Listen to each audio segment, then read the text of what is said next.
students,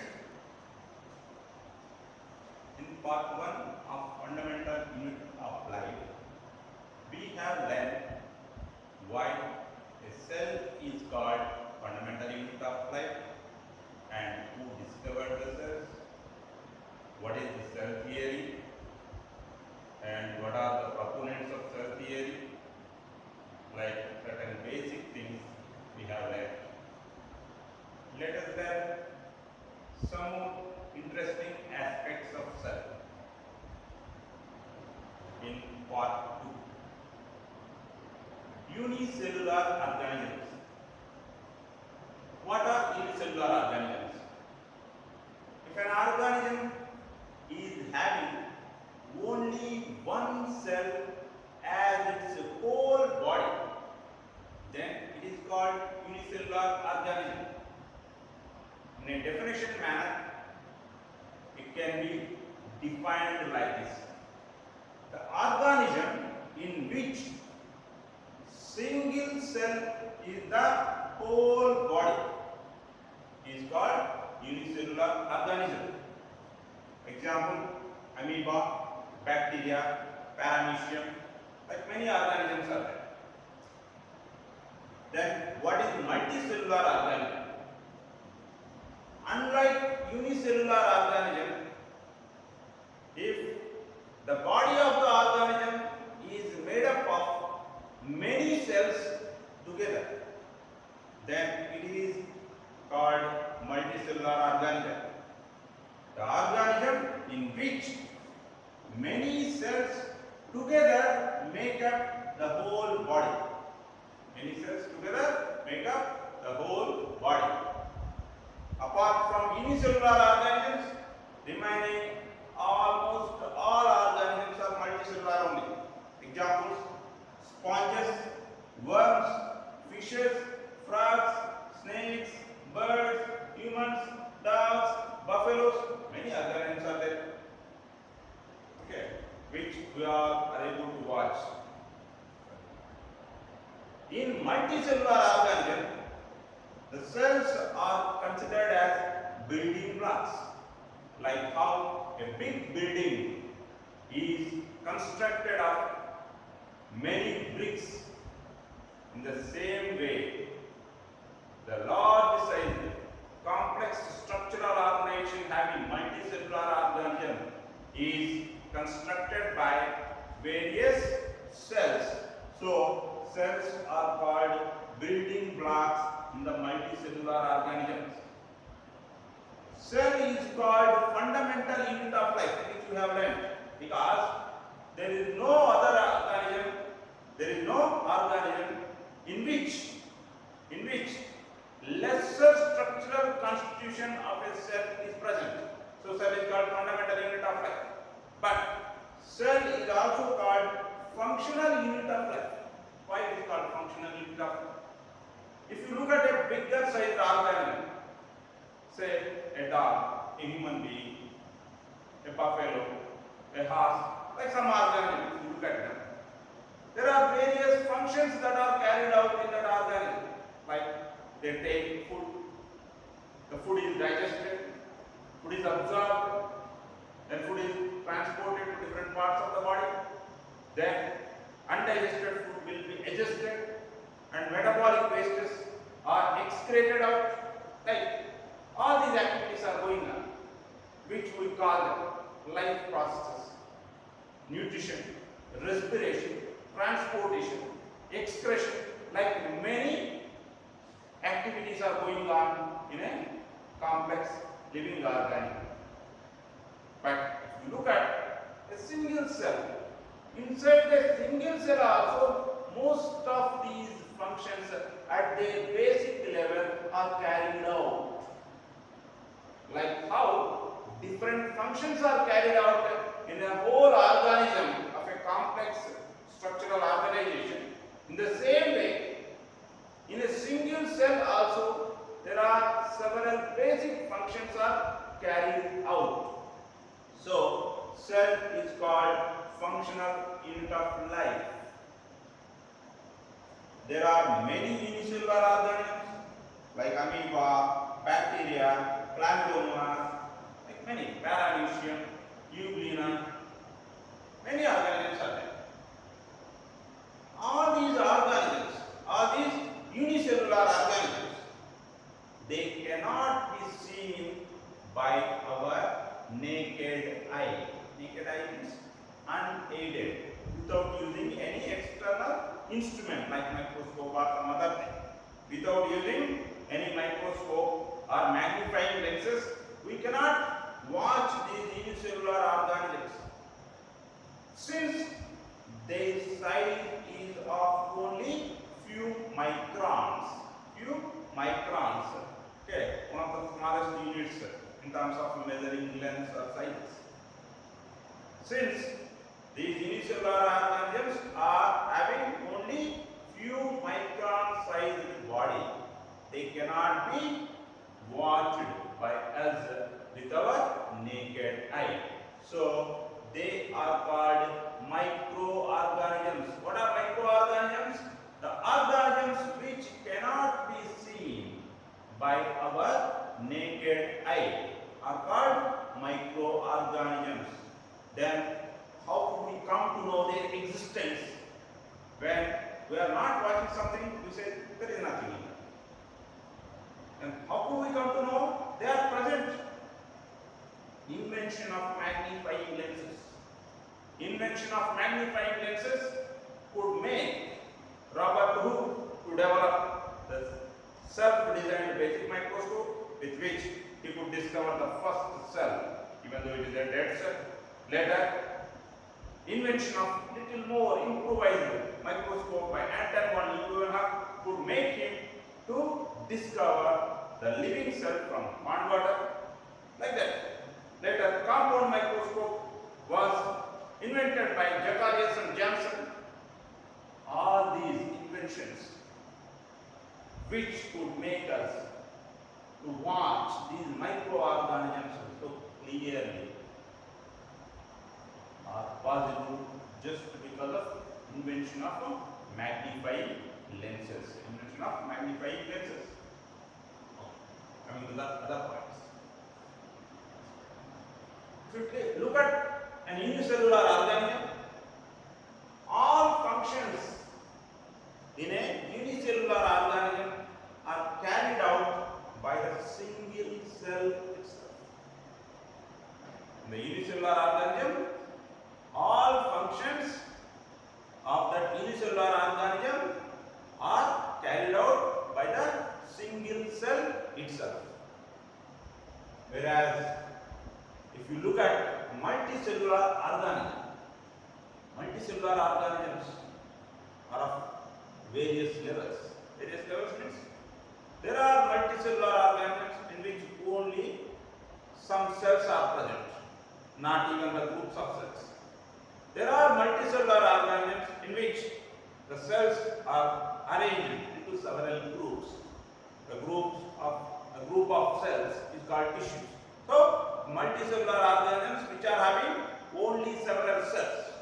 The multicellular organisms which are having several tissues. The multicellular organisms which are having several organs. The multicellular organisms which are having several organ systems or parts. Okay. So, in multicellular organisms, different functions are carried out by different parts of the multicellular organisms, not by the entire body. Entire body itself is not going to carry out all the functions at once. Inside the body, there are various cells which will carry out different functions, or various tissues which will carry out different functions, or various organs or parts which will carry out different functions, or various organ systems that carry out different functions. This much of a functional divergence is there in multicellular organisms. But a very multicellular organism, how was it developed? A very multicellular organism is developed from a single cell only. A very multicellular organism is developed from a single cell only. because as per the cell theory's third proponent, which was added by Virchow, all cells arise from their pre-existing cells only. All cells arise from their pre-existing cells only. In multicellular organisms, different cells of the multicellular organisms, they are having different shapes and sizes.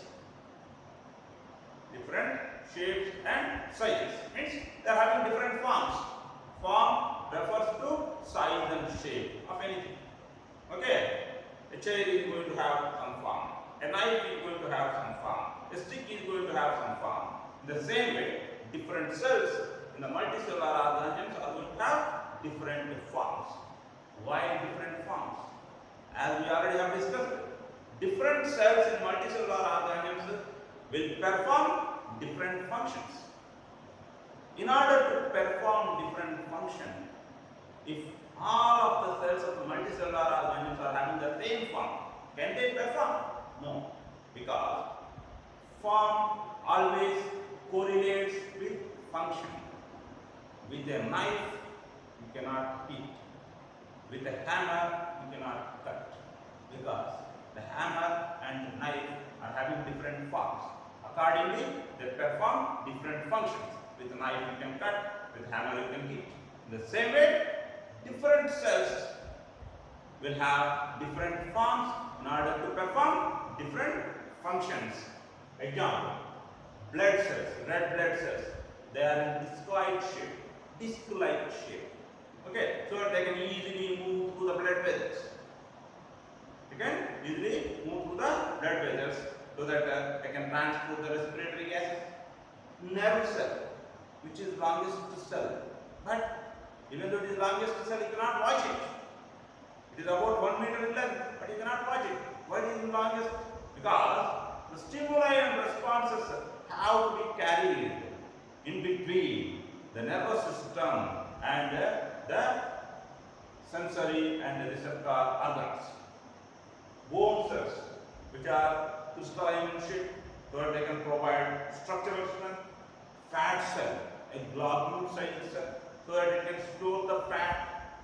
Ovum or egg cell, which can store deposits of food, so that it can give rise to the development in the initial stages after the zygote has been formed. Okay. Likewise, different cells are having different shapes and sizes. As we speak, different cells have got different forms in order to perform different functions, because form always correlates with function. Form always correlates with function. Next, shapes of the cell. Just now we have discussed about different cells are having different shapes. Yes, but if this shape is permanent or fixed shape or changing shape. There are the cells which are having changing shapes in the cells, like amoeba and white blood cells. Amoeba and white blood cells, they can form false feet or pseudopodia. Whenever they want to make a feet-like structure from the cell, they can form. So they can capture whatever the material which is nearby to them, if it is required by them. So they do not have fixed shape. They are having changing shapes. So the cells which are having changing shapes and the cells which are having fixed shapes. So all these cells, red cells, nerve cells, bone cells, fat cells, egg cells, all these are having fixed shapes. Okay, such that the cells are of two types. The cells which are having changing shapes, which is possible in the case of amoeba like unicellular organ, and in the case of white blood cells. And the cells which are having fixed shapes. Most of the remaining cells apart from amoeba and white blood cells. Okay. Next, division of labor. What is division of labor? If the work that is required by some organization or by some body is distributed into different parts to different units or individuals, that is called division of labor. Division of labor. Division of labor can be effectively seen in large structural organizations or large structural firms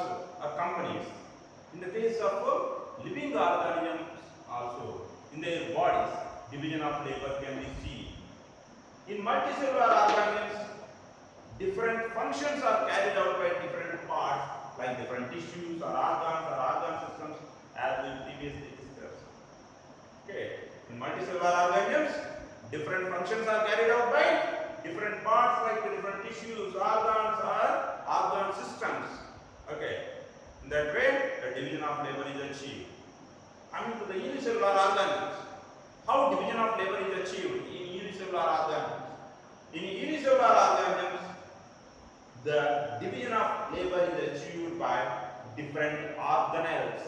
The division of labor is achieved by different organelles. What is an organelle? What is an organelle?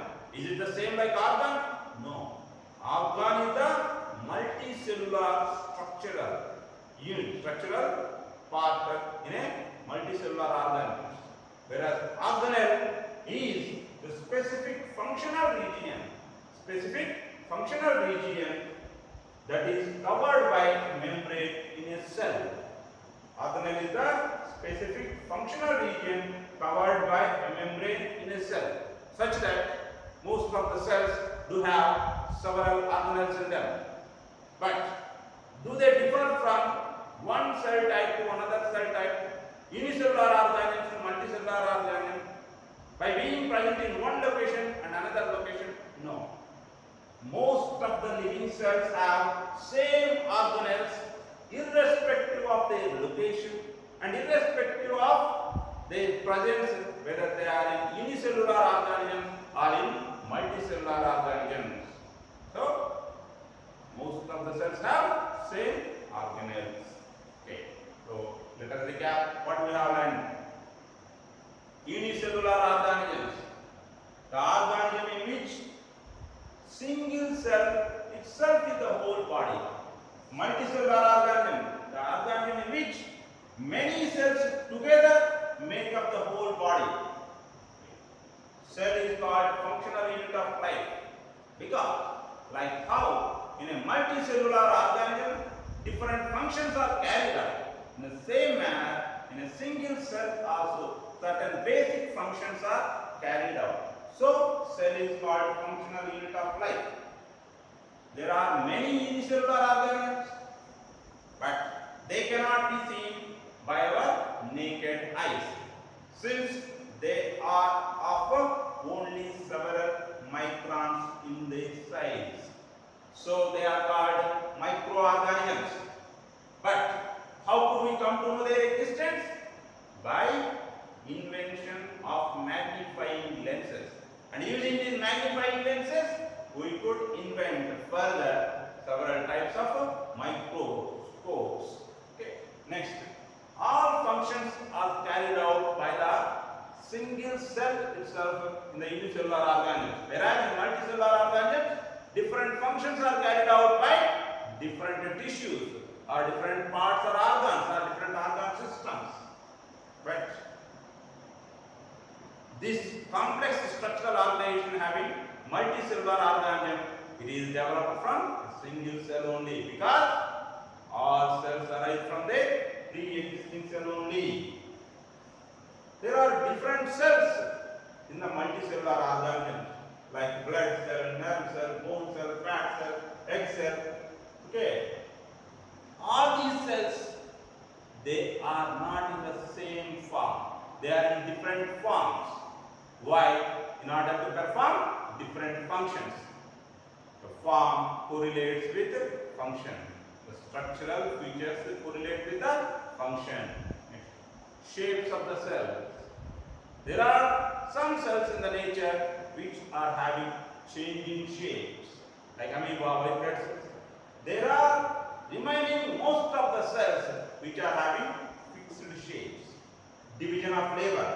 In multicellular organism, different functions are effectively distributed among different tissues or different parts or different organ systems based on the level of the structural organization of the organism.